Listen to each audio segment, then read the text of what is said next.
Welcome to the Flex Forward podcast, where grit meets growth. With your host, Nic Espanet, bringing you stories of resilience, reinvention, and the real climb to success. All right. Welcome, everyone, to the Flex Forward podcast. Today, we are joined by Todd Dexheimer. His company is Endurus Capital, and I'm going to let him go into a little more about that. But we're glad, Todd, we're glad to have you on the show today. Can you let everybody know a little bit about you and a little bit about what your company does? Yeah, Nick, I appreciate you having me on the show. A little bit about me. I am born and raised in Minnesota. Would live here all my life. I have a wife and two beautiful kids here, and we just love hanging out in the outdoors and traveling and spending time with each other. So, company Endurus Capital. Endurus is a multifamily. Mostly multifamily is our niche. We own we've owned about 5,000 units, kind of $500 million in real estate. We also have a little bit of other things. We have some retail, some industrial.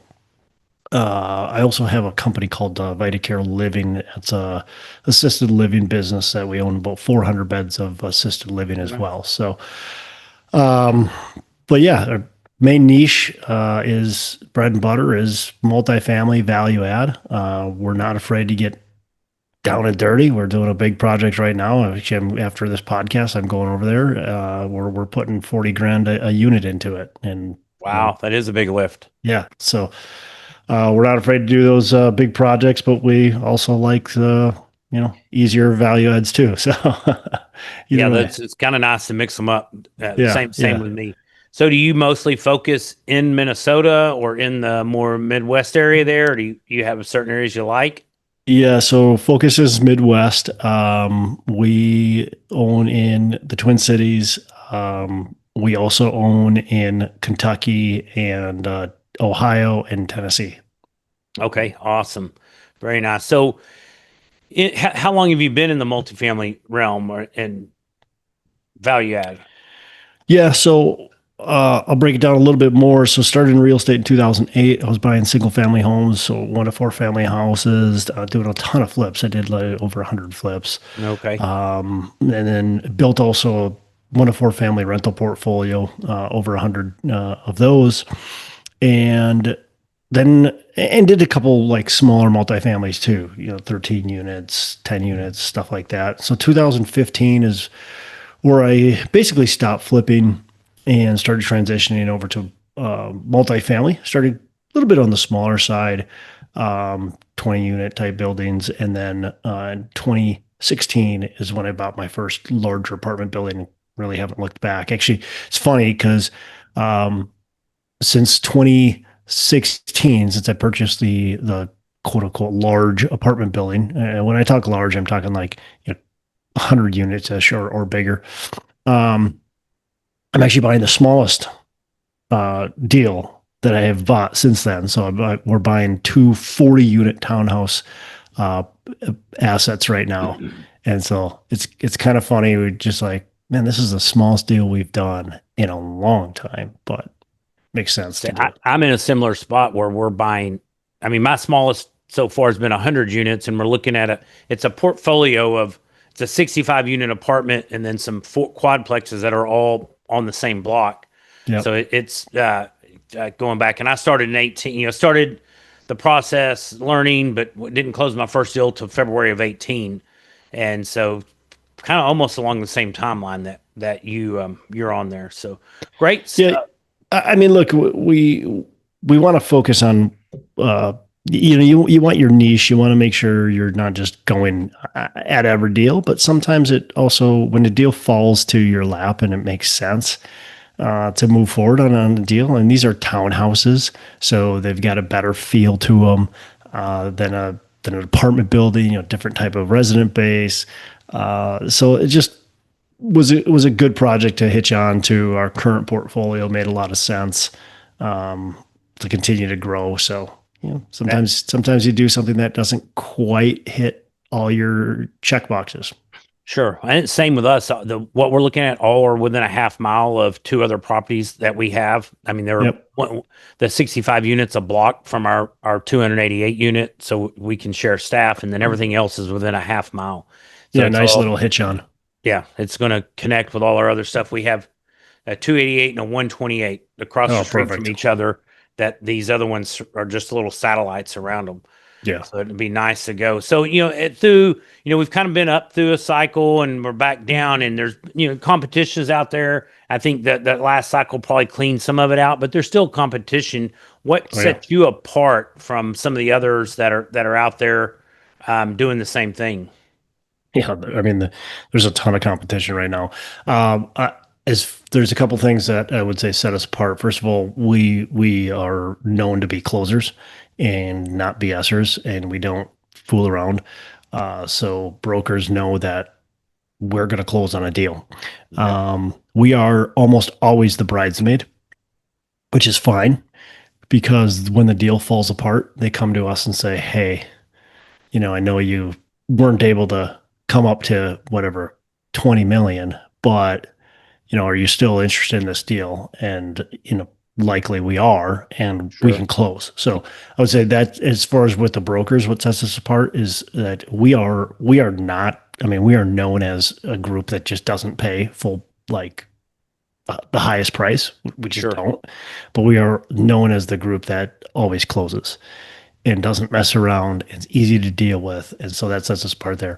As far as investors go, I think just super clear communication. And the other thing is we do things a little bit differently where we're very focused on long-term results, not short-term results, which, a lot of groups, there certainly are some groups like us, but a lot of groups aren't. And so we really focus on how do we maximize returns long-term. So we're looking at good, steady cash flow, fixed debt, different type of deal than a lot of other groups are trying to do the 3 to 5 year holds, which again, I got nothing against. It's just not You're our different. style. Yeah, different. So you guys are looking at more, what is a typical hold you guys are underwriting? Yeah, I mean, so look, we still look at deals and how they operate and will work and profit over a 5 year period, but we're also looking at those deals that we can come in and do some value add and maybe do a refinance and hold it for 8, 10, 15 years. I mean, our goal would be our perfect deal would be an asset we can purchase, we can do value add, and in 3 years we can refinance and give investors, call it 50 to 70% of their capital back, maybe even more, of course. That would be great. But then in another 5 to 7 years, whenever that loan term is up, that we can refinance that again, and then we give our investors the remaining capital back, and we can just hold that property. And now you're cash flowing. Obviously when it's all back, it's infinite return, but I mean, you can really spit out some really nice cash flow. So we have a property right now, we're paying 22% cash on cash return. Nice. From who's going to complain about that? From their initial investment, that 22% based off their initial. Yeah. Nice. Yeah. And so like, who's complaining about that? Right. And you're not, when we're so focused on an IRR, like a 22% IRR is exciting for most people. But when I can get a 22% cash on cash return, that's really exciting, right? So that's true. That's awesome mailbox money hitting every. Yeah. Now again, that's an exciting deal. Like that's better than normal. But when we hold these long term, if we do it right and we do the refinances, you're going to be able to pay investors, close to, that 14 to 16 cash on cash return. Now it's not right away. Don't get me wrong, but if you do it right and you got a good property, that's kind of what our goal is. That's good stuff. Is there anything that you feel comes easy to you that others may find challenging as you're going through this process? Probably not. No, everything's challenging. I don't know. I mean, look, I think for me, what's maybe comes easy that others find challenging is that I'm okay with the challenge. Like it actually excites me. So, Well, I think to be in this world, you have to be in this realm, just because there's ups or downs. You make the offer, and then you're like, oh no, did we miss anything? You kind of get that moment, after we've had an offer accepted. I'm like, oh, let's double check. It's always checked out, but I always have a kind of like, what do we get ourselves into? And then it lasts a few minutes. And you're like, oh, let's go. It's time to go.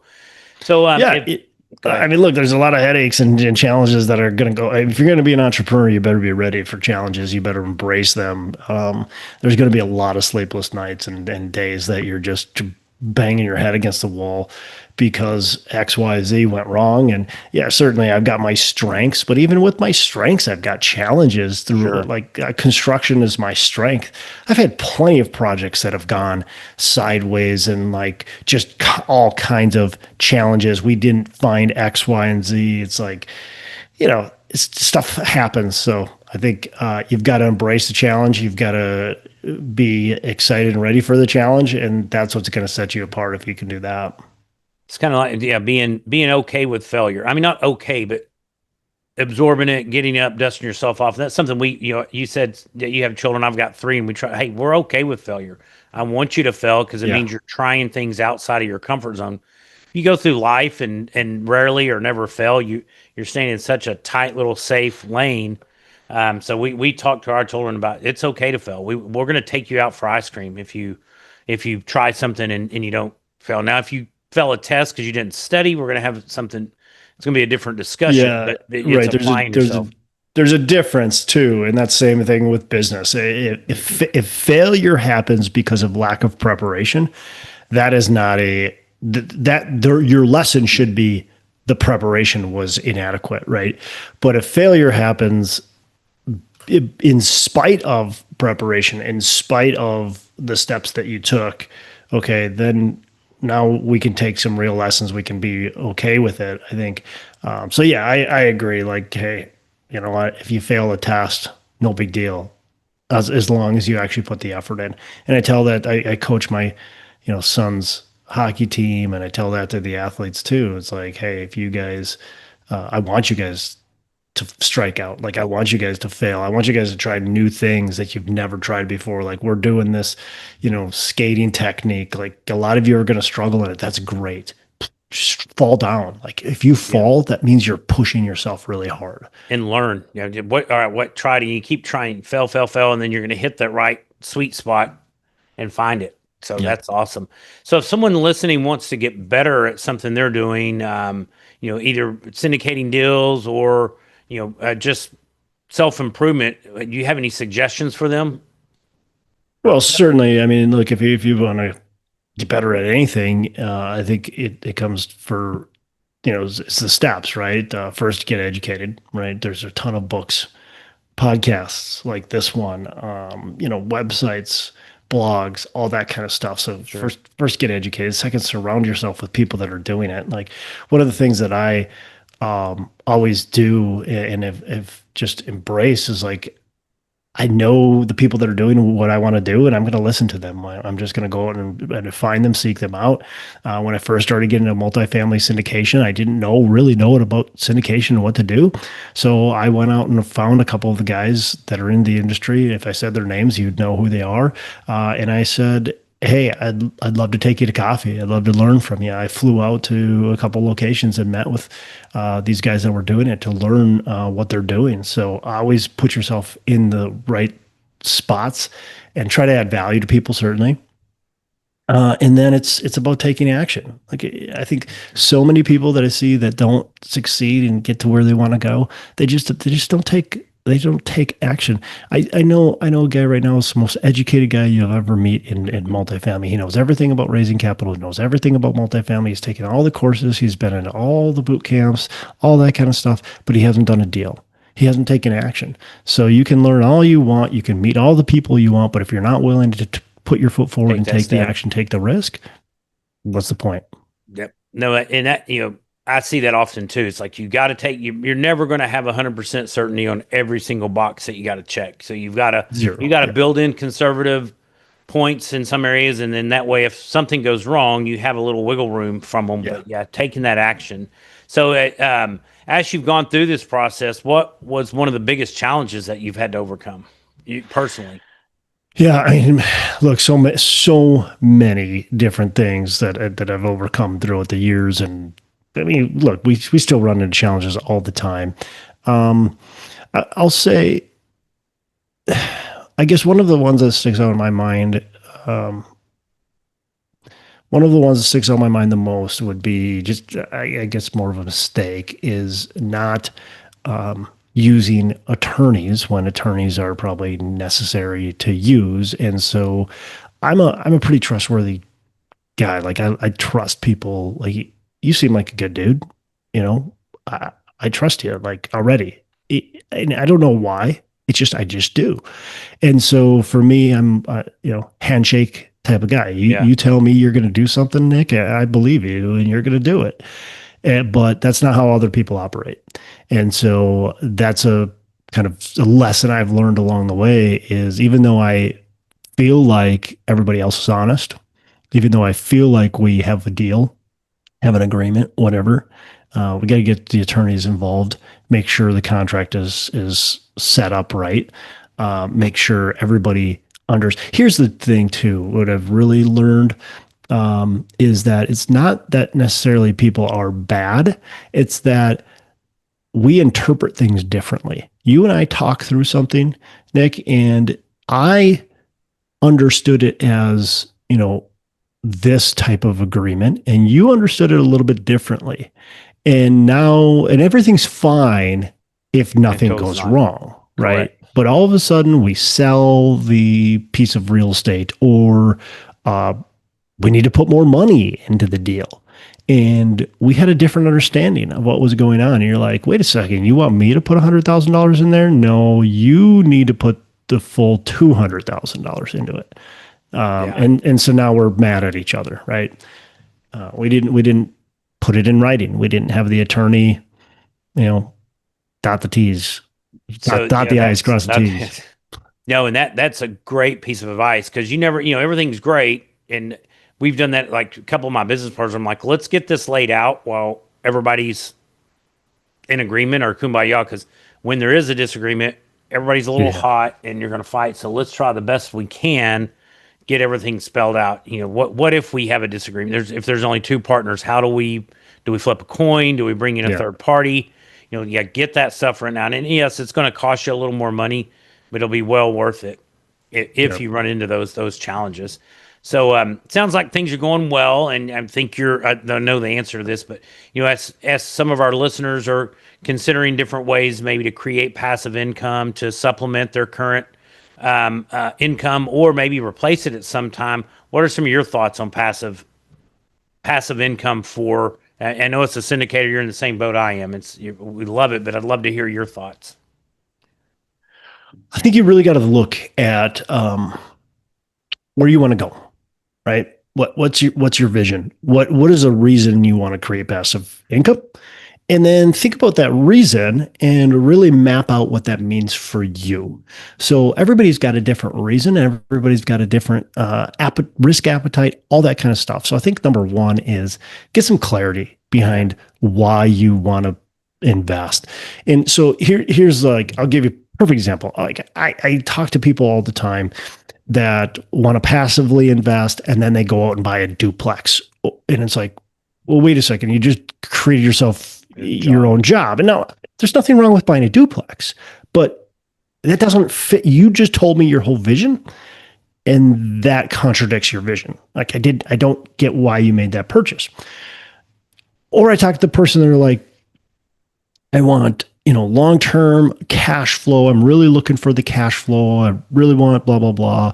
And then they go invest in the deal that has, floating bridge debt, that's a 3 to 5 year hold, that's a big value add. And it's like, wait a second now, you said you wanted cash flow, but you invested in a deal that has probably no cash flow and a ton of potential equity, which is great. But you wanted the safe, secure investment. And now you went with the high risk, high reward, but is that what you wanted? And so I think really understanding what you truly want and what jives for you and then sticking with it is really, really important as a passive investor. And I think then too is, just making sure you're aligned with whatever whatever you're passive investing with, I think is so important. For me, when I look at passive investments, I'm a Christian, and I believe in highly ethical, businesses that they don't necessarily have to be Christian businesses, but have Christian values. Sure. And so I'm not going to invest in I don't know, strip club. Like, yeah, I'm not going to invest. Even if you can make tons of money, that I'm with you. That's not, So it's an exploitation. Never invest in that. Right. And so I think that's really important. And two, like especially when we're talking private offerings, I think it's really important to align with the sponsors and who they are and make sure they've got the reputation that you want and that they can execute properly and all that kind of stuff. So I love passive investing. I run syndications, but also I invest passively, not only in real estate deals, but in other ventures as well. And so I love it. I think people need to be eyes wide open and understand what they're investing in. I saw a post on the Bigger Pockets and the guy's like, if I would have only known that this deal was floating rate debt and it had these risk factors, and there's a potential I could have lost, 80 to 100% of my money, I just never would have invested in it. I'm going, well, you can only hit yourself on the head with a pan, because you clearly, that was spelled out. There's no way that stuff wasn't disclosed. If there's a PPM, that had to be in there. I mean, obviously your syndicator's not going to broadcast that on their pitch deck. I mean, they should broadcast, though, that it's a floating rate loan. Oh, yeah. And I'm sure they did. Like, it just is. And so you need to have eyes wide open and know what you're investing in. For sure. Yeah. Good stuff. So as for wrapping up the interview, do you have any exciting plans or initiatives in the next 6 to 12 months? Look, I mean, I think the thing we're most excited about is we have used a lot of third-party property management, and we still do use some third-party property management, but we're slowly bringing all of that kind of in-house, and we've been doing that over the last year-ish. And so, I think that's kind of our quote-unquote initiative that we're most excited about, just continuing to vertically integrate our company and slowly and strategically as it makes sense, and with the goal of over the next 3 years or so have 100% of our portfolio in-house property management. And I think that's super exciting and beneficial for not only our company, but just long-term growth and our investors and everything. So, well, it's nice. And having control over a lot of that stuff that you have to go through. We have 2 different property management companies that work really well, and I would have them together, but they're 2 different locations. Yeah. And one doesn't have a presence in the other, but we're very happy with both of them. But we've considered, at some point we may go to self-manage, but right now it's working well, and I've not ready to move, but it's good stuff. I'm excited. It's not a requirement. No, it's there's positive and challenges on both sides. So it's we consider it every few months. We kind of look at the numbers and see if it's time, but we want to have a bigger presence in one of those markets before we would ever do that, or really truly consider it. I've even thought about, because we spend a ton on flooring in one of our markets, I'm like, can we set up just a flooring company that can say, we can save each of our properties, because that's one of our biggest expenses below the line, and trying to figure out how to corral that some, if there's a way. So Todd, thanks so much for your time today and sharing with our listeners with some insights and tips. If people would like to connect with you, what's the best way to get in touch with you? Yeah, Nick, appreciate that. And thanks for having me on the show. So Todd at enduruscapital.com, or just go to our website, enduruscapital.com. There they can find everything about our company. I've got a podcast as well. So after you're done listening to this, check out Pillars of Wealth Creation. You can also get to it either through pillarsofwealthcreation.com or through the Endurus Capital website as well. Good stuff. Thanks, Todd. And thanks, everyone, for tuning in. And keep getting back, and be sure and visit Todd's connections there. Thanks for listening to the Flex Forward podcast.